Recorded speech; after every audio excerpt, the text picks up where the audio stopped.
모압 왕 발락이 이스라엘 백성들이 이제 아모리 족속과 바산 족속을 쳐부수고 자기 땅까지 오고 있다라는 소식을 들었습니다. 1절에 모압 평지에 진을 쳤다. 그래서 두려운 마음이 들어가지고 부돌이는 발람을 찾아 이스라엘을 저주하게 했다. 그랬습니다. 모압에서 부돌까지는 한 645km나 되는 굉장히 먼 거리입니다. 그 640km나 떨어진 그 먼 거리에 사는 발람에게 어느 날 갑자기 유혹이 온 겁니다. 평소에는 전혀 생각하지 않았던 그곳에서 평소에는 나와 전혀 상관이 없고 또 나는 저런 일에 넘어갈 일이 없다라고 생각했던 그 지역에서 또 아주 독특한 일로 유혹이 온 겁니다. 무슨 유혹이 왔습니까? 돈으로 유혹이 온 거죠. 돈으로 유혹이 옵니다. 어, 갑자기 어느 날 갑자기 엄청난 돈을 벌 수 있는 기회가 온 겁니다. 사람이 살면서 받는 유혹 중에 제일 쉽게 넘어가는 유혹이 돈입니다. 돈. 그래서 우리나라도 이 고위관료 청문회 할 때 돈을 잘못 써서 그런 일도 많고 또 그 수사받고 일하는 경우도 회사 돈을 잘못 써서 뭐 법인카드를 잘못 써서 이 그런 돈에 대한 유혹이 제일 많다는 거죠. 돈은 가장 거룩해야 할 종교도 부패하게 만듭니다. 예수님 시대에도 성전에서 매매하는 일로 예수님이 분노하신 적이 있습니다. 오늘 말씀에도 7절에 보면은 모압 장로들과 미디안 장로들이 손에 복채를 가지고 발람에게 왔다 그랬습니다. 이 복채는 점치는 값이죠. 점치는 값. 근데 발람에게 돈을 주고 이스라엘을 저주해 달라. 그 먼 거리까지 온 것을 봤을 때 이 발람이란 사람이 그래도 그런 신통한 그 재주가 있었던가 봐요. 그래서 그 먼 거리까지 왔다 그 말입니다. 그러나 발람이 거절합니다. 9절 이하에 보면은 발람이 하나님께 기도합니다. 그러니까 하나님께서 그에게 그들과 함께 가지 말고 저주를 하나님 백성을 저주하지 말라. 그들은 이스라엘은 하나님의 복을 받은 자다. 그렇게 말합니다. 이 발람이 하나님께 기도해서 하나님이 그에게 말씀하실 정도면은 이 발람은 신통한 사람입니다. 그래서 아마도 그 먼 거리를 이 모압의 그 귀족들이 찾아온 걸로 보여요. 그 소문이 났기 때문에 그 사람은 하나님의 사람이다. 이렇게 신통한 사람이다. 능력 있는 사람이다. 그래서 찾아온 겁니다. 그래서 발람이 하나님께 기도해서 하나님의 명령대로 거절합니다. 그러자 15절 이하에 보면은 발락이 다시 그들보다 더 높은 고관들을 더 많이 보냈다. 그랬습니다. 예. 더 많이 보내서 이제는 그 전보다 더 좋은 조건을 제기합니다. 17절에 너를 높여 크게 존귀하게 하고 당신이 뭘 원하든지 뭐 말하는 것은 다 해주겠다. 다 해주겠다. 다 해주겠다. 돈이든 땅이든 금이든 보물이든 다 주겠다는 거죠. 그러나 18절에 발람이 은금을 준다 할지라도 하나님의 말씀을 내가 어기지 않겠노라. 그러나 19절에 보면은 이제 너희도 이 밤에 여기서 유숙하라. 여호와께서 너에게 무슨 말씀을 더하실는지 알아보리라. 그랬습니다. 알아보겠다. 그랬습니다. 이 말은 뭡니까? 그 발람이 이제 그들이 제시하는 것들이 너무 좋으니까 그냥 거절하기가 아쉬운 거예요. 그래서 하나님이 말씀하면은 하나님 말씀대로 나는 그렇게 할 수가 없어. 그러나 이제 하룻밤 자세요. 하나님이 나에게 무슨 말씀하시는지 내가 한번 더 알아보겠소. 그렇게 이야기하죠. 근데 20절을 보면 그날 밤에 하나님이 발람에게 임하여 이르시되 그 사람들이 너를 부르러 왔거든 일어나 함께 가라. 그러나 내가 네게 이르는 말만 준행할지니라. 그랬습니다. 19절에 보면은 그 발람의 마음이 그 이 모압 왕들에게 기울어 있는 걸 하나님이 아십니다. 아십니다. 왜? 딱 끊어서 거절하지 않고 그러면 오늘 여기 유숙하세요. 내가 하나님 뭘 말씀하신지 한번 알아보겠소. 그렇게 말한 거죠. 그래서 하나님이 너 일어나 함께 가라. 그 사람들을 부러워하건 일어나 가라. 그러나 내가 너에게 이르는 말만 준행해라. 그 말만 해라. 그랬습니다. 그렇지 않으면 혼난다. 저주하지 말라. 그렇게 말한 거죠. 그러나 발람은 어떻게 생각합니까? 하나님이 허락한 걸로 생각합니다. 일어나 함께 가라. 그것만 들은 거죠. 일어나 함께 가라. 왜 하나님이 그런 말씀을 하셨는가? 그걸 좀 생각해야 되는데 그 사람들이 제시하는 조건이 너무 좋은 거예요. 너무 좋은 거예요. 부귀영화합니다. 그래서 거절할 수가 없어요. 욕심이 꽉 차 있어요. 그러니까 하나님이 왜 이 말씀하시는지 깨닫지 못한 겁니다. 그래서 21절, 22절을 보면은 발람이 아침에 일어나서 모압 고관들과 함께 갈 때 하나님이 진노했다. 그가 감으로 말미암아 하나님이 진노했다. 그러니까 하나님이 화가 난 거죠. 하나님이 화가 난 거. 그러니까 20절에 하나님이 그들이 너를 부르러 왔거든 일어나 함께 가라. 그래 말을 한 것은 허락한 것이 아니라 하는. 자꾸 그렇게 생각하네. 가고 싶어 하니까 갈라면 가라 임마. 갈라면 가. 예. 그러나 내가 그 한 말만 해라. 난 저주할 수 없다. 라고 그렇게 말해라. 뭐 그렇게 하나님이 그렇게 그야말로 버린 거나 마찬가지죠. 근데 이 사람이 가니까 하나님이 진노했다. 그랬습니다. 그래서 여호와의 사자가 그를 막으려고 길에 섰다. 그러나 발람은 그걸 못 봅니다. 욕심이 가득 차 있었기 때문에 욕심이 그의 영적인 눈을 가려버리니까 이게 죄인지 아닌지 모르는 거예요. 예수님 시대 대제사장들이 성전 뜰 안에까지 그 장사꾼들을 불러들여 가지고 돈 받고 자리세 받고 그 장사할 수 있도록 해준 것처럼 그게 죄인지를 모르는 겁니다. 그게 죄인지를 모르는 거예요.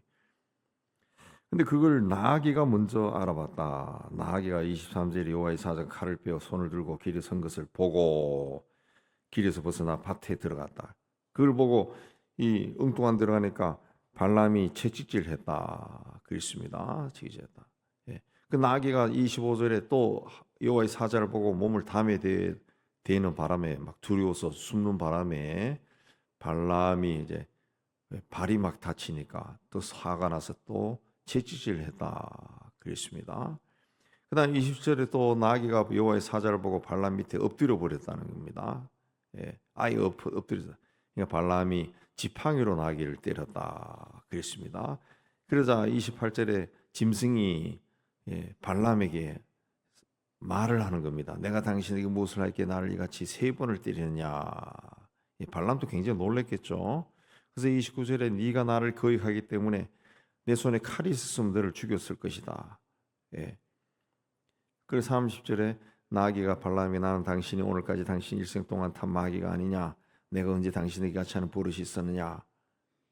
그 생각해 보니까 그거 맞으니까 없었느니라. 그래서 31절에 그제서야 하나님이 발람의 눈을 밝히심에 여호와의 사자가 손에 칼을 빼들고 길에 선 것을 보고 머리를 숙여 엎드렸다. 그랬습니다. 그 지진이나 태풍이나 또 화산이 폭발하기 전이나 이런 자연재해가 오면은 동물들이 먼저 감지하고 피한다 그러죠. 피하네. 나아기는 그 봤지만은 그 사람인 짐승인 나아기는 봤지만은 사람인 발람은 욕심에 눈이 어두워져서 보지 못했습니다. 보지 못했습니다. 예.